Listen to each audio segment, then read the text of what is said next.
I am at UNC Health Appalachian Cardiac Rehab at the Wellness Center doing my internship for my clinical exercise graduate program in the kinesiology department at Appalachian State University.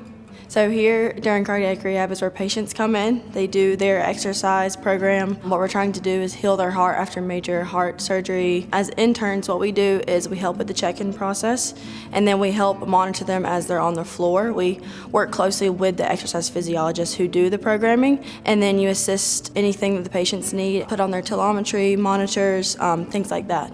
Being able to give back to the community of Boone is a beautiful thing. I think as a student, the community welcomes you into their home and into their town, and so being able to work closely with them and build relationships with the community, I think is one of the best things you can do as a student. Growing up, I didn't really know what exactly I wanted to do. I just knew I wanted to be one-on-one with patients. That's what I've always felt called to do.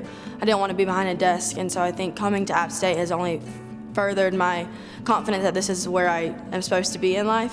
My confidence has grown tremendously since starting my internship here. I think when you're in the classroom, you learn how to do it, but you don't learn really the communication skill that you get when you work one-on-one with patients. So I think being able to do those things hands-on is a huge factor in how you grow your confidence. I graduate here May 2026, and then after there, I'm gonna stay here and start a full-time job as an exercise physiologist at UNC Health. I think it's great to be a Mountaineer because it's such a wonderful program, such a wonderful school, and I think you don't find people this kind everywhere that you go. And coming to grad school and moving so far away from home, it was such a great process to be able to move here, come into a community that's so welcoming, and so I think it's always great to be a Mountaineer.